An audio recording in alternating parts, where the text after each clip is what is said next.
Cette année, c'est sur le littoral que les touristes passent leurs vacances d'hiver. Depuis la semaine dernière, les réservations dans cet hôtel s'enchaînent. L'établissement compte même plus de clients que l'année précédente au même moment, alors que sa capacité d'accueil a été réduite de 40%. Victime de son succès, l'hôtel a même dû refuser des clients ces derniers jours. La demande a été assez forte la semaine dernière, un peu trop forte d'ailleurs, c'est pour ça qu'on a décidé de bloquer un nombre de chambres. C'est-à-dire qu'à peu près au bon 2/3, on a préféré arrêter pour le confort des gens. Parce que pour nous, c'était pas gérable de remplir l'hôtel alors qu'on aurait pu. Dans un sens, c'est un peu dommage parce que quand on sait qu'on peut faire plus de chiffre d'affaires pour une période qui est très porteuse. De nombreuses réservations qui se font pour beaucoup à la toute dernière minute, parfois même juste quelques heures avant l'arrivée des clients, principalement originaires de la région. Ça a été vraiment de la dernière minute.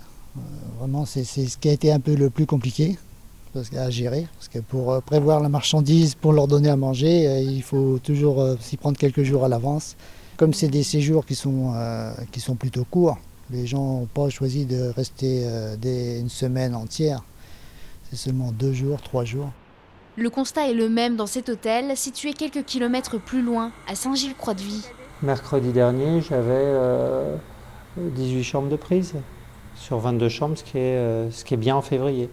Voilà. Mais 3 jours avant, j'en avais 5. Voilà, c'est très très fluctuant. La première semaine de vacances a été un succès pour l'établissement, mais le nombre de touristes commence à s'épuiser.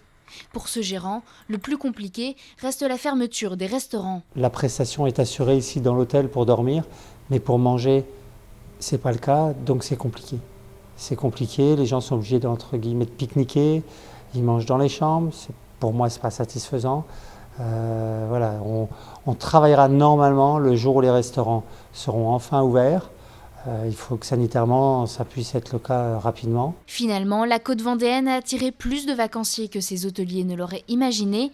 Ils espèrent maintenant que la prochaine saison touristique se fera dans des conditions beaucoup plus souples.